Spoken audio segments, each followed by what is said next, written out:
बिस्मिल्लाहिर्रहमानिर्रहीम। जो लोग इब्तदा से स्वीडिश ज़बान सीखना चाह रहे हैं या जो स्वीडिश में नए आने वाले स्टूडेंट्स हैं, बाकी लोग हैं, वो चाहते हैं कि स्वीडिश ज़बान से कुछ शनासाई हो, तो उनके लिए जो सिलसिला है स्वीडिश फॉर बिगनर्स, उसमें आज जो वॉवल्स की जो आवाज़ें हैं लॉन्ग और शॉर्ट, उसी को हम कंटिन्यू करेंगे। पिछली किस्त में आपको बताया था कि स्वीडिश ज़बान में जो वॉवल्स हैं वो लंबे और छोटे होते हैं। लंबा वो होता है जिसमें हमें स्ट्रेस देना है, वो लफ्ज़ में नुमायां तौर पे वॉवल जो है वो सुना जाए, और शॉर्ट जो होता है कि जो आम उसी तरह से जैसे बाकी अपने अल्फ़ाबेट पढ़ने उसी तरह से पढ़ दिया जाए। लॉन्ग और शॉर्ट वॉवल जो हैं, इनसे लफ्ज़ों के मतलब भी बदल जाते हैं, और सुनने वाले को जो है वो जब तक उस स्ट्रेस के साथ ना बोला जाए उसको बात की सही तरह पे समझ नहीं आती, वो आपकी बात जो है वो मिसअंडरस्टैंड कर सकता है। तो अब कुछ मिसालें आपको लॉन्ग और शॉर्ट वॉवल्स की आज की इस किस्त में बताएंगे, ताकि आपको इससे थोड़ा और जो है वो आगाही हासिल हो जाए। तो सबसे पहले है लॉन्ग आ। तो आ जो है ये स्वीडिश ज़बान में इसको जो लंबा पढ़ना है, स्ट्रेस पढ़ना है, ये ऐसे जैसे इंग्लिश ज़बान में फादर है, तो उसमें फादर में जो आ है हम वो फील हो रहा है जैसे अल्फ मद्दा है, तो डबल हम पढ़ रहे हैं। तो इसके लिए स्वीडिश में भी वो लफ्ज़ है फार, उसका मतलब भी फादर ही होता है। तो लॉन्ग आ जो है स्वीडिश में, उसके लिए लफ्ज़ आपको समझ आ जाएगी फार। अब शॉर्ट आ, तो शॉर्ट आ है कि जहाँ पे आ को स्ट्रेस के साथ नहीं बोलना, छोटा बोलना है, उसके लिए लफ्ज़ है खत, यानी बिल्ली। तो इसके दो कॉन्सोनेंट आखिर में आ रहे हैं, तो इसीलिए आ जो है इसको हम छोटा पढ़ेंगे खत, इसको खात नहीं पढ़ेंगे। उसके बाद है लॉन्ग ए, जिसको स्वीडिश में हम ए पढ़ते हैं और अंग्रेज़ी में ई। जैसे मैंने बताया कि ई और आई, इसकी बड़ी कन्फ्यूजन होती है इंग्लिश स्पीकिंग लोगों के लिए स्वीडिश ज़बान में, और स्पेलिंग बताते हुए भी। तो लॉन्ग ए जो है इसका स्वीडिश में लफ्ज़ है मेद, मेद यानी विद, साथ। और जो शॉर्ट ए है वो है जैसे ये अंग्रेज़ी ज़बान मैन में है, तो उसी तरह यहाँ पे है पेन्ना। तो यहाँ भी दो कॉन्सोनेंट हैं, इसलिए वो जो ए है या इंग्लिश वाली ई छोटा पढ़ते हैं पेन्ना, एक ही यानी साउंड में। उसके बाद लॉन्ग ई यानी स्वीडिश वाला आई, तो इसको ऐसे है जैसे अंग्रेज़ी ज़बान में हीट हम बोलते हैं, तो यहाँ आएगा लीव। तो देखिए आपने यहाँ पे आई को या स्वीडिश ई जो है इसको लंबा पढ़ा है, लीव, लीव नहीं पढ़ा। और जो शॉर्ट आई है या उसको ऐसे जैसे अंग्रेज़ी ज़बान में किस लफ्ज़ बोलते हैं, तो यहाँ जो है वो हिस। तो ये भी चूँकि दो कॉन्सोनेंट हैं, उससे पहले आया है यानी स्वीडिश वाला ई, तो उसको हम हिस शॉर्ट पढ़ेंगे।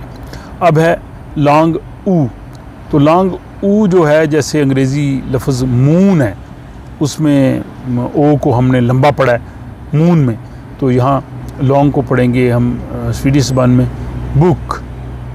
तो ये सिंगल कॉन्सोनेंट है, ऊ भी सिंगल है, लेकिन हम इसको बुक पढ़ेंगे।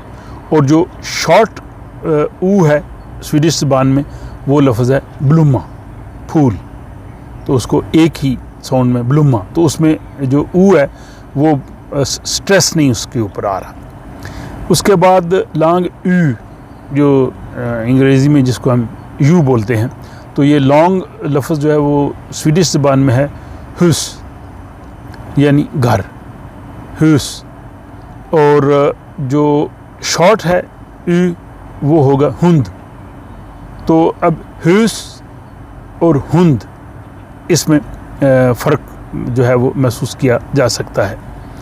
अब है लॉन्ग ई, जो अपना अंग्रेज़ी ज़बान में जिसको हम वाई कहते हैं। तो लॉन्ग जब इसको लंबा पढ़ना हो तो वो उसके लिए स्वीडिश में लफ्ज़ है नी, न्या। और जब इसको शॉर्ट पढ़ना है तो वो है लफ्ज़ सिस्टर। तो उसमें ये जो दो एस के दरमियान आ रहा है, तो उसको हमने शॉर्ट पढ़ा है, दो कॉन्सोनेंट आखिर में उसके, तो इसलिए इसको शॉर्ट पढ़ा है सिस्टर।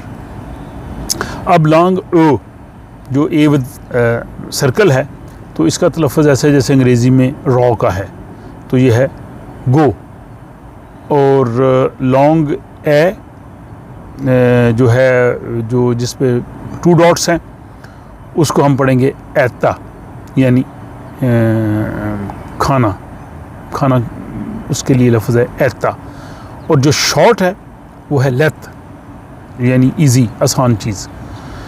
और आखिर में ये 2 जो रह गए हैं वॉवल्स, एक सॉरी जो रह गया ये है ओ विद 2 डॉट्स जिसको बोलते हैं। मुझे ये सबसे ज़्यादा प्रोनाउंस फील अच्छा होता है माल में, जो उसमें आखिरी जो है वो मैं स्कूल में हमें उसमें सही प्रैक्टिस करवाते थे कि आप शीशे में सामने देखें और आपके होंठ जो हैं वो गुलाई में आए, तो उस तरह से आप इसको बोलते थे। उस वक्त हमें बड़ी हंसी आती थी, लेकिन प्रैक्टिस वाकई ज़रूरी है। तो इसमें जो है वो लॉन्ग जो है ये आएगा सुत, सुत जो मीठा है तो इसको थोड़ा लंबा पढ़ना सुत, और जो शॉर्ट है उसको हम पढ़ेंगे बुकर, ये शॉर्ट। तो इसी तरह ये प्रैक्टिस से आएगी, थोड़ी सी आपको शनासाई हो जाएगी कि आप लंबा जो है वो, जैसे उर्दू में मेरा ख्याल है जैसे तशदीद होती है, शद होती है, एक लफ्ज़ को हम 2 दफ़ा पढ़ते हैं, या अलिफ के ऊपर जब अलमद्दा हम लगाते हैं तो वो अलिफ डबल हो जाता है आ, तो वैसे हम अलिफ पढ़ते हैं। तो ये सेम जो है वो स्वीडिश में शॉर्ट और लॉन्ग वावल्स हैं, और इनको इस तरह से अगर ना पढ़ा जाए तो इसके लिए मुश्किल है। इस बारे में मुझे अपनी राय का इजहार कीजिए, और अब अगली जो किस्त होगी इसमें मज़ीद जो है वो आपको एक नई जो है वो एपिसोड उससे मैं आपको रूशनास करवाऊँगा।